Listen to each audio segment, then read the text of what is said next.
O número de casos de Covid no Distrito Federal cresceu 45%. A Secretaria de Saúde aponta uma baixa procura pela vacina bivalente contra o coronavírus. Ana Bianchini tem os detalhes, tem as informações aí. Ana, esses dados aí são de que período? Você pode informar pra gente? É com você. Muito boa tarde.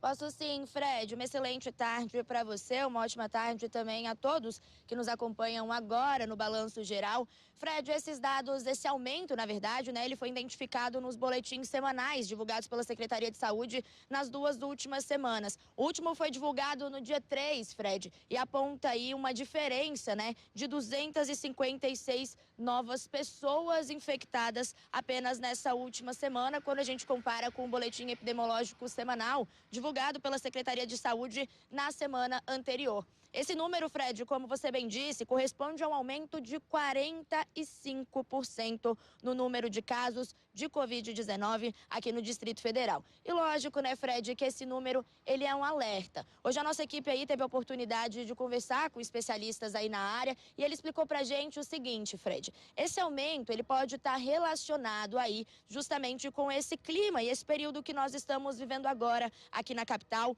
umidade muito baixa e temperatura muito baixa também. Então esse é um período do ano que, de qualquer forma, de uma maneira geral, nós teríamos aí um aumento das doenças respiratórias agudas, não é mesmo? Então ele falou que esse aumento ele pode estar associado também ao aumento da testagem. Isso porque durante esse período mais pessoas acabam aí gripando, resfriando e buscando as unidades de pronto atendimento, aonde, para ter um laudo médico ali, para ter uma conclusão do que seria o que aquela pessoa está sentindo, eles pedem esse exame, que é o exame da Covid, para dar esse diagnóstico. Então acontece que por conta disso, desse tempo, da quantidade de gripe e de doenças respiratórias, as pessoas estão cada vez mais buscando os postos de atendimento, aonde eles fazem essa testagem, que vai para laboratório e depois acaba sendo enviada para a Secretaria de Saúde como uma nova notificação. Então ele associa esse aumento, Fred, não ao aumento da taxa de transmissão. Isso porque hoje a taxa de transmissão aqui no Distrito Federal está em 0,89, na semana passada estava em 0,81.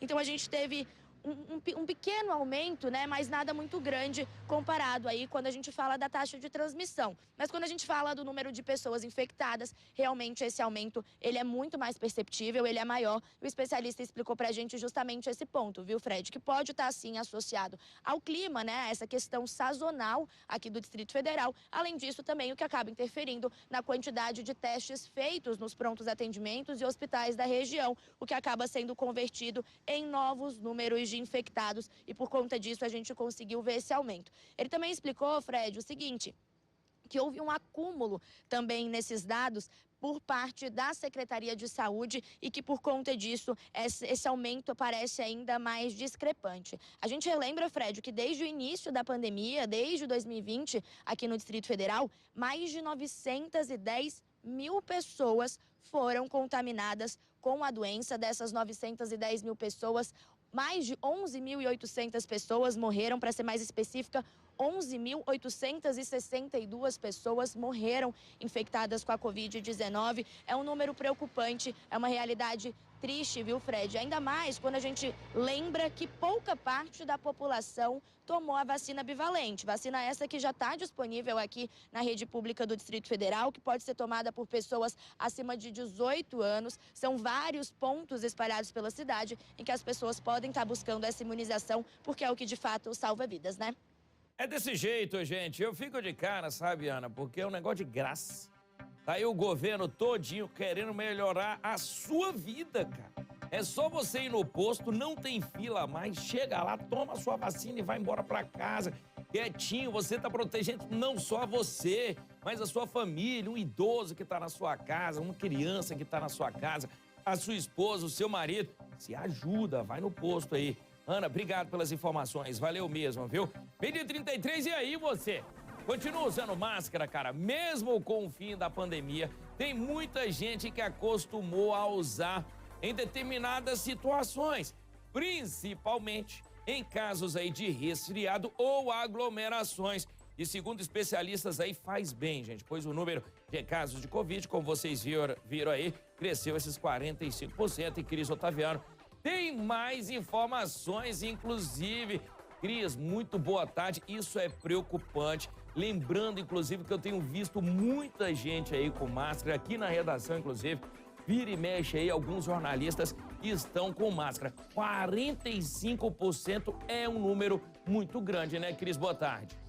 Fred, boa tarde para você, para quem está com a gente aqui no Balanço Geral. A gente hoje preparou uma reportagem especial a respeito desse comportamento do uso das máscaras. A gente rodou aqui no centro de Brasília, esteve ali na rodoviária do Plano Piloto, onde há uma circulação intensa de pessoas. E a gente viu sim, viu, Fred? Muita gente voltando a fazer o uso das máscaras. Bom, na verdade, não sei se as pessoas estão voltando ou se alguns não deixaram de usar a máscara facial como uma proteção, em especial por esses lugares onde a gente circulou. São lugares onde as pessoas andam em momentos assim, onde há uma grande aglomeração de pessoas, ali dentro do transporte público, muita gente juntinho. Então, é saudável, de fato, o uso dessa proteção facial. A gente conversou com algumas pessoas e os relatos que a gente ouviu foram o seguinte: uma senhora contou que ela estava gripada e, por conta disso, ela está fazendo o uso da máscara, já que ela não quer transmitir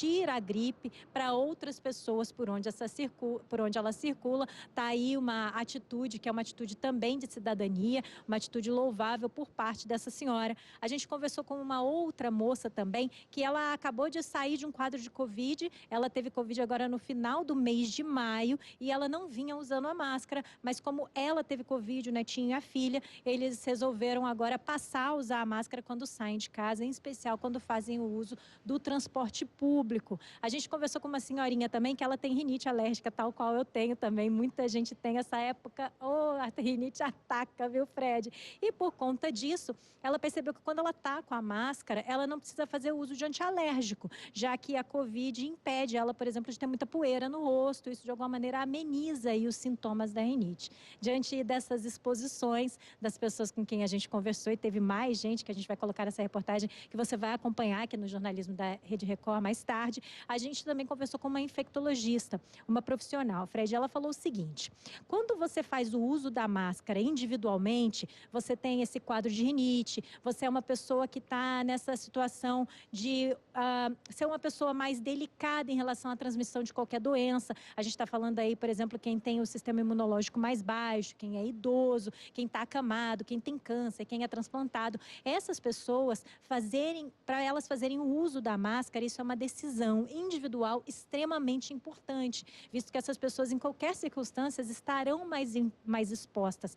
No entanto, essa infectologista diz também que ainda há estudos e conclusões a serem tomadas e que estão em discussão nesse momento a respeito, por exemplo, de uma nova obrigatoriedade coletiva. Seria, por exemplo, muito cedo para a gente estar falando em todo mundo voltar à máscara. Então, para uma decisão individual, segundo ela, o uso da máscara é válido, mas em uma condição coletiva. Não há substâncias nesse momento que indicariam que todos fizessem o uso da máscara nesse momento.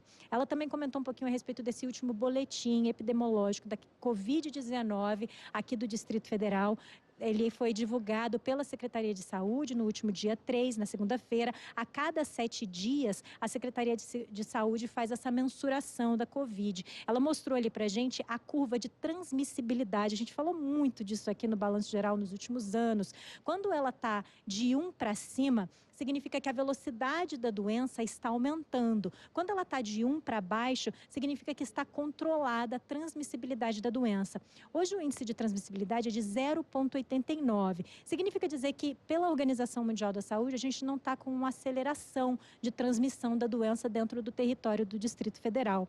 Essa infectologista contou para a gente também que não é um momento delicado dentro das unidades de saúde em relação à cobertura para pacientes de Covid. Significa dizer que há espaço para atendimento e para suporte de pessoas que vierem a desenvolver, por exemplo, as circunstâncias ou os elementos mais graves da doença.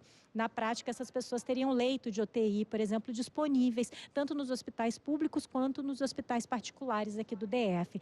Ela também passou alguns dados para a gente, viu, Fred? E ainda corroborando aqui, ou juntando aqui com as informações que a gente recebeu agora há pouco no link da Ana, a gente tem o seguinte: A gente teve nos últimos 7 dias 256 casos novos de Covid-19 aqui no Distrito Federal. Na semana anterior, o número de casos novos foi de 176 e na semana anterior foi de 520. Veja, passamos de 520 casos para 176 e agora para 256. Não há uma constância em aumento de casos de Covid-19, mas sim, as pessoas estão testando mais. A gente tem tido, por exemplo, sintomas gripais em várias pessoas. É um momento de doenças respiratórias se espalharem mais na cidade. O clima não ajuda. Então, esse é o ponto a ser avaliado por essa infectologista no bate-papo que a gente teve com ela hoje, na reportagem que todo mundo vai ver hoje no DF Record, logo mais aqui na nossa programação da TV.